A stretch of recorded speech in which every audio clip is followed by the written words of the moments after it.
السلام علیکم ورحمۃ اللہ وبرکاتہ. احمدہ ونصلی علی رسولہ الکریم. اما بعد فاعوذ باللہ من الشیطان الرجیم. بسم اللہ الرحمن الرحیم.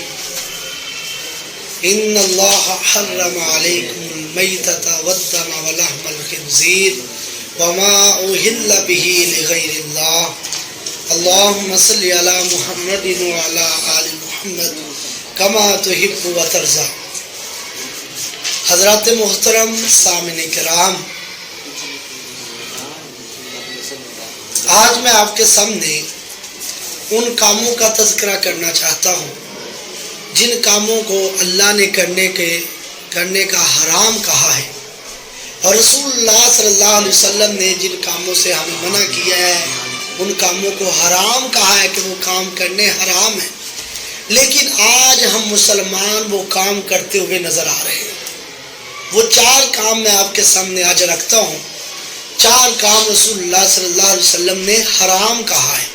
جس طرح اللہ تعالیٰ نے قرآن مجید کے اندر کہا انما حرم علیکم المیتۃ والدم ولحم الخنزیر، بے شک تم پر حرام ہے مردار، خنزیر کا گوشت، وما اہل بہ لغیر اللہ، اور جس پر غیر اللہ کا نام لیا گیا اور خون حرام ہے. اور اسی طرح رسول اللہ صلی اللہ علیہ وسلم نے بھی فرمایا، صحیح البخاری کی حدیث ہے، کتاب فی الاستقراض، اور حدیث کا نمبر 2408.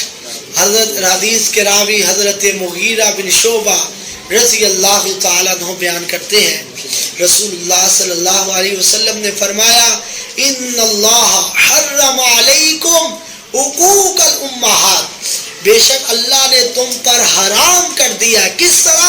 جس طرح حرم علیکم المیتۃ والدم، جس طرح خون حرام، مردار حرام، خنزیر کا گوشت حرام، اسی طرح تم پر حرام ہے کیا؟ ان اللہ حرم علیکم حقوق الامہات، ماؤں کی نافرمانی کرنا حرام ہے، والدین کی نافرمانی کرنا حرام ہے. آج ہم دیکھتے ہیں اپنے معاشرے میں ماؤں کو دھکے ملتے نظر آ رہے ہیں. آج ہم دیکھتے ہیں باپ کی قدر و قیمت ختم ہوتی جا رہی ہے، جبکہ رسول اللہ صلی اللہ علیہ وسلم نے فرمایا والدین کی قدر نہ کرنا اور والدین کی بے عزتی کرنا یہ حرام ہے. اور اسی طرح ماؤں کی عزت کیجئے، احترام کیجئے.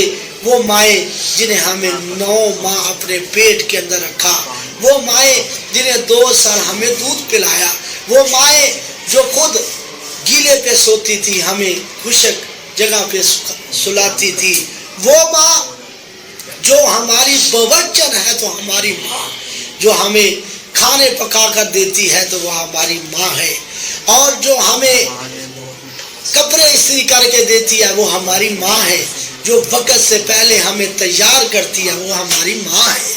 وہ ماں جس نے نہ خوشی دیکھی نہ غمی دیکھی.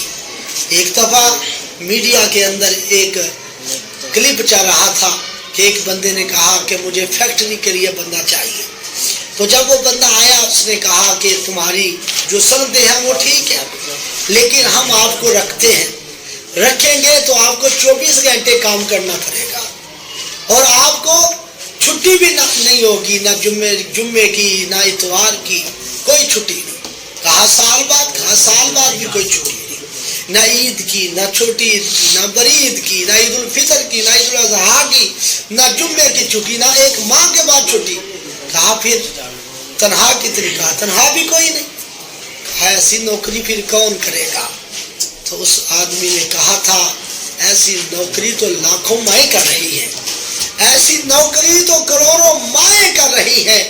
جب وہ چھٹی کا دن ہوتا ہے بچوں کی تو ماں یہی لگی رہتی ہے کہ بیٹا آپ نے کیا کھانا ہے، دوسرے سے ہر کی فرمائش پوری کرنے پہ پوری چھٹی گزار دیتی ہے. ماں کو نہ عید کی چھٹی ہے، نہ جمعے کی چھٹی، نہ اتوار. اس ماں کا دل دکھاتے ہو، اس ماں کو برا کہتے ہو. چھوڑ دیجئے، ماؤں کی نافرمانی کرنا شریعت نے حرام کر دیا ہے. دوسرے نمبر پہ فرمایا ووعد البنات، بیٹیوں کو زندہ درگور کرنا، یہ بھی حرام. ہم سوچتے ہیں کہ وہ تو زمانہ جاہلیت میں ایسا کرتے تھے، کہ وہ بیٹیوں کو زندہ درگور کرتے. ہم تو نہیں ایسا کرتے. اور میرے بھائیوں وہ تو 1 2 4 5 10 20 لڑکیوں کو انہوں نے زندہ درگور کیا تو اللہ تعالیٰ نے ان کے بارے میں کہہ دیا وَإِذَا الْمَوْءُودَةُ سُئِلَتْ بِأَيِّ ذَنبٍ قُتِلَتْ.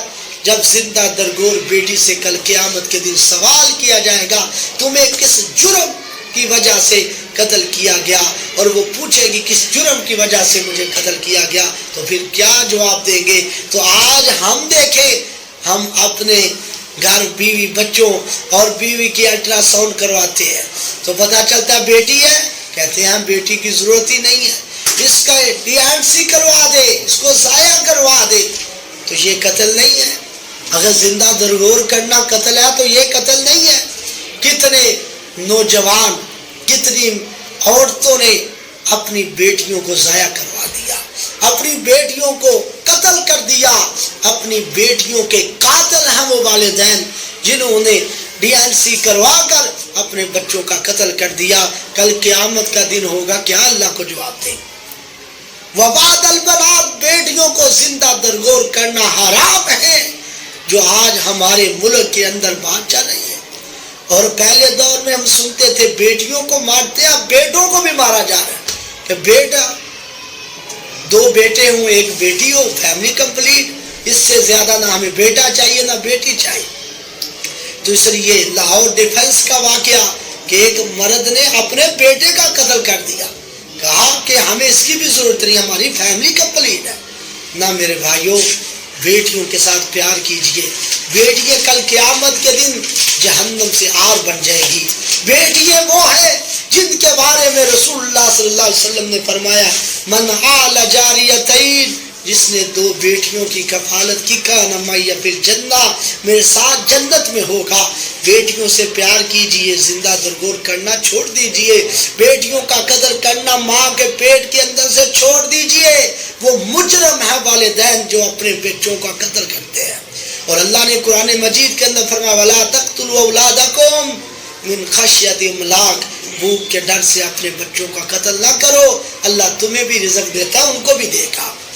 اس لیے آئیے تیسری بات فرمایا وَمَنَعَ وَحَاتِ, کسی کو چیز بے وجہ روک لینا, دعوے دار نہیں اور اس کی چیز کو روک لیا.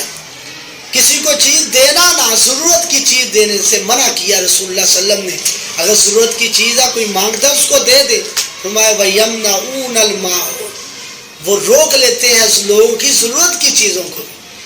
اب اس کو اللہ تعالیٰ نے اس کے اوپر زکوٰۃ فرض کی ہے, یہ روک رہا ہے, لوگوں کا حق روک رہا ہے.